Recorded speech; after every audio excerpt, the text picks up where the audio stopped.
আসসালামু আলাইকুম রহমতুল্লাহি ওয়া বারাকাতুহু। ওয়াজের ময়দান গলার জোরে কাঁপিয়ে এবং বিকৃত মানুষের বাহবা কুড়িয়ে গিয়াসউদ্দিন আত তাহেরি একের পর এক বক্তব্য দিয়েই যাচ্ছে শায়েখ আহমদুল্লাহর বিরুদ্ধে। শুধু বক্তব্য দিয়েই তিনি ক্ষান্ত নয়, তিনি কিন্তু চলে গেছেন আদালত পাড়ায়, আদালতের বারান্দায় আইনি ব্যবস্থা নিতে শায়েখ আহমদুল্লাহর বিরুদ্ধে।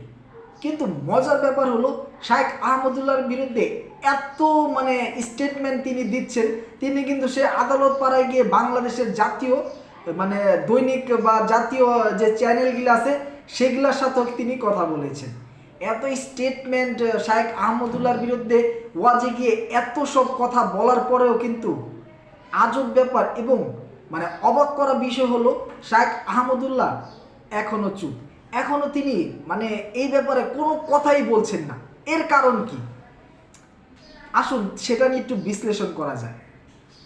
শায়েখ আহমদুল্লাহর আপনারা যদি ছোট ছোট ক্লিপ দেখেন, যেখানে তিনি 3 মিনিটের 5 মিনিটের উত্তরগুলা দেয় ওয়াজের ময়দানে, কিংবা তার যদি বিশাল ওয়াজগুলো দেখেন, সেখানে কিন্তু নিশ্চিন্তে খুব ভালোভাবে পরিষ্কারভাবে দেখা যায় যে তিনি খুব সমতা রেখে কথা বলার চেষ্টা করে। তিনি দলিল দিয়ে কথা বলেন এবং তিনি খুব মার্জিত ভাষায় কথা বলেন। আর কথায় আছে যে ব্যবহারে বংশের পরিচয়। গিয়াসউদ্দিন আত তাহেরি তিনি আসলে কী টাইপের মানুষ সেটা আমরা আগে থেকেই জানি। তিনি ইসলামের উপকার তো দূরের কথা, ইসলামের যেই পরিমাণ ক্ষতি তিনি করে যাচ্ছেন, আল্লাহ তাকে হেদায়েত করুক।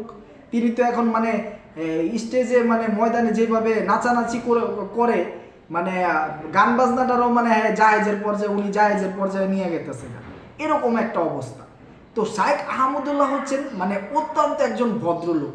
তিনি আরেকজনের গায়ে আরেকজনের ব্যাপারে কথা বলার বা আরেকজনের ব্যাপারে আরেকজনকে খোঁচা মেরে কথা বলা, এরকমটা তিনি কোনো সময় পছন্দ করেন না। আর তিনি কোনো সময় তার ওয়াজে এরকম অন্যকে কটাক্ষ করে কথা বলে এমনটা আমি অন্তত কোনো সময় দেখিনি। আর গিয়াসউদ্দিন তাহেরি সাহেব আসলে তাকে যারা আলেম বলে, আমি মনে করি যে আলেম যে আসলে আলমের যে সংজ্ঞা তারা সেটা বুঝেই না।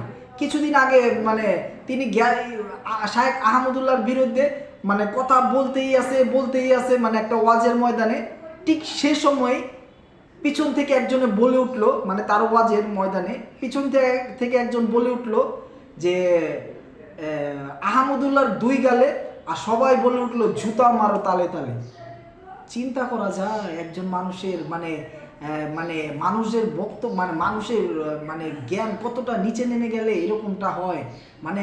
গিয়াসউদ্দিন আত তাহেরি তিনি বক্তা যেরকম, ওনার যে শ্রোতা, ওনার ওয়াজ যারা শুনে, ওনার শ্রোতারাও কিন্তু সেরকম। আর আরও একটা কথা আপনাদের বলি, ওনার ওয়াজের ময়দানে যেই মানুষগুলা হয় সবাই কিন্তু ওনার ওয়াজ শোনার জন্য যায় না। এই যে তিনি প্রায় কয়েক 6-7 বছর ধরে বাংলাদেশের মানুষের কাছে পরিচিত, বসেন তারপর ওনার গান এডিট করে, ওই যে প্রত্যয় হিরণ এডিট করে সেটারে গানের পরিণত করেছে, আরও কত কিছু হয়েছে। এই যে গিয়াসউদ্দিন আত তাহেরিকে মানুষ দেখে, সেই দেখার জন্যই কিন্তু দূর থেকে এক নজর দেখার জন্য বা একটু দেখে মজা নেওয়ার জন্য মানুষ ওইখানে যায়। সেখানে একটা জম্পা তৈরি হয়, অনেক মানুষ হয়, মনে হয় যেমন ওনার ওয়াজ কত মানুষ যেন শুনতে গেছে। আমার এলাকাতেই গত বছর আমার এলাকাতেই উনি ওয়াজ করতে এসেছিলেন। তো সেখানে আমরা অনেক কিছু শুনেছি, দেখেছি। যেই মানুষগুলো হয়েছিল তার অর্ধেকের বেশি গেছে উনারে দেখার জন্য, বিনোদন নেওয়ার জন্য, এন্টারটেইনমেন্ট নেওয়ার জন্য, ওনার ওয়াজ শোনার জন্য যায়নি। আমি মন থেকে ওনার জন্য দোয়া করি, আল্লাহ ওনারে হেদায়েত করুক। আর শায়েখ আহমদুল্লাহকে আল্লাহ আরও বেশি ধৈর্য ধারণ করার তৌফিক দান করুক। নিশ্চয়ই আল্লাহ ধৈর্যশীলদের পাশে আছে। আজকের ভিডিও এই পর্যন্তই। আল্লাহ যদি আমাকে হায়াতে বাঁচিয়ে রাখেন, পরবর্তী ভিডিওতে আপনাদের সাথে আবারও দেখা হবে, কথা হবে ইনশাআল্লাহ। আসসালামু আলাইকুম ওয়া রাহমাতুল্লাহি ওয়া বারাকাতুহু।